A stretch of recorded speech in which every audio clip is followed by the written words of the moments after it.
కందుకూరి వీరేశలింగం పంతులు ఓ సంఘ సంస్కర్త, నవయుగ వైతాళికుడు, సాహితీవేత్త, స్త్రీ జనోద్ధరణ కోసం జీవితాన్ని అర్పించిన త్యాగధనుడు. ఆ మహనీయుడు జన్మించి నివసించిన గృహం ప్రస్తుతం శిథిలావస్థకు చేరింది. ఎటు చూసినా చెదలు పట్టిన దూలాలు, బీటలు వారిన గోడలే. కనీస నిర్వహణ, మరమ్మతులు లేకపోవడంతో కళావిహీనంగా దర్శనమిస్తోంది.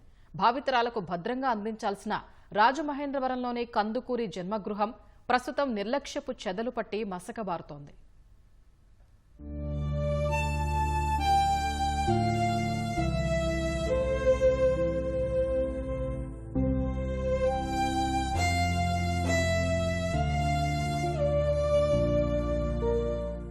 మూఢనమ్మకాలు, అనాగరిక చర్యలు, కట్టుబాట్లు ఎదిరించి మహిళల జీవితాల్లో వెలుగు నింపిన స్ఫూర్తి ప్రదాత కందుకూరి వీరేశలింగం పంతులు.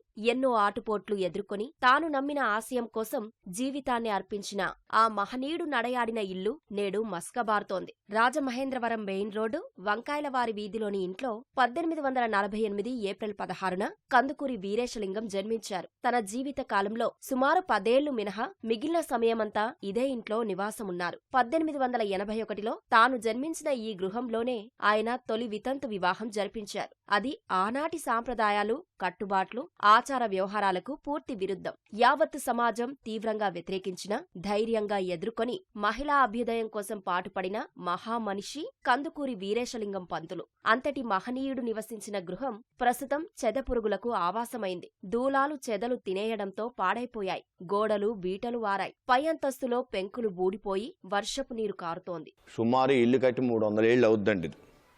ఆయన కాలం చేసి 175 ఏళ్ళు అయిందండి. ఇది చాలా శిథిలావస్థలో ఉందండి. దీన్ని ఎవరూ కూడా పట్టించుకోవట్లేదండి. ప్రతి సంవత్సరం ఏదో కార్యక్రమం చేస్తూ ఉంటానని, కానీ ప్రముఖులు తీసుకొచ్చి కనీసం ఆ రకంగా చూస్తారేమో అని చెప్పేసి ఉద్దేశంతో నేను చూస్తున్నాను.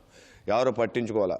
ఈయన రాసిన పుస్తకాలు కానీ, చరిత్ర, మహిళల గురించి, యువత గురించి, సంఘం గురించి, రాష్ట్రం గురించి చాలా వివరంగా పుస్తకాలు రాశారు. ఆ పుస్తకాలు కూడా చేత పట్టేస్తున్నాయండి. దాన్ని కంప్యూటరీకరణ చేయాలండి. దానికంటే ముందు ఇల్లు ఎప్పుడు పడిపోద్దో తెలియదండి.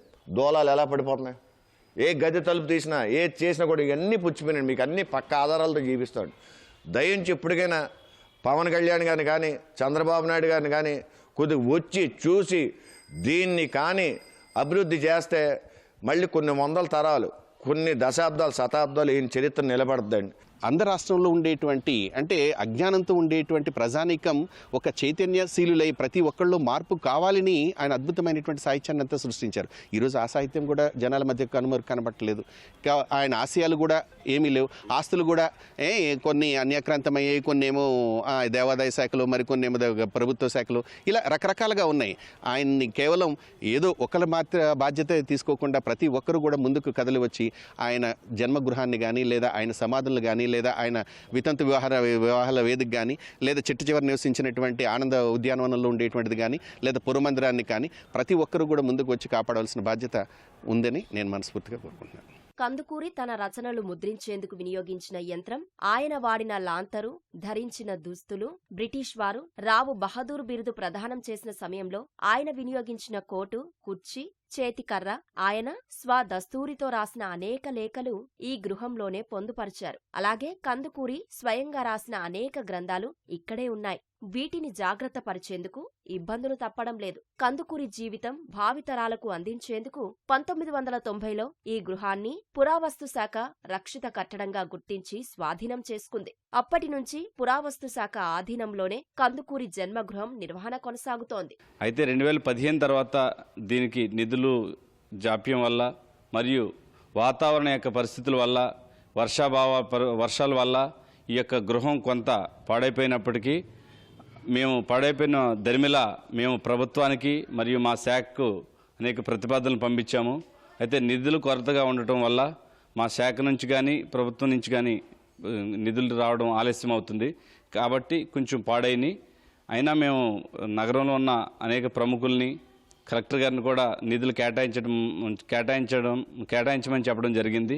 అయితే వాళ్ళు కేటాయిస్తాము, మీరు ప్రతిపాదనలు సిద్ధం చేయమని చెప్పారు. మేము కూడా ప్రతిపాదనలు తయారు చేస్తాము, మా హెడ్ ఆఫీస్కి పంపించాము. మరియు కలెక్టర్ గారికి కూడా ప్రతిపాదనలు ఇవ్వడానికి సిద్ధంగా ఉన్నాం.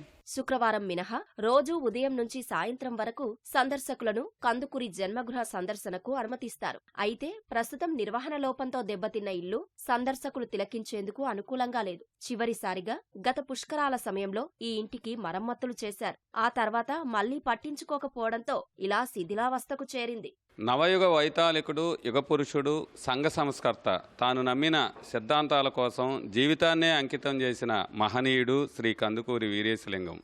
ఆయన జన్మించి నివాసమున్న ఈ గృహం ఇప్పుడు కనీస మరమ్మతులకు కూడా నోచుకోలేని దుస్థితిలో ఉంది. ఇప్పటికైనా ప్రభుత్వం స్పందించి పునర్నిర్మాణం చేసి భవిష్యత్ తరాలకు అందించాల్సిన అవసరం ఎంతైనా ఉంది. కెమెరామెన్ రమేష్తో సాయికృష్ణ, ఈటీవీ న్యూస్.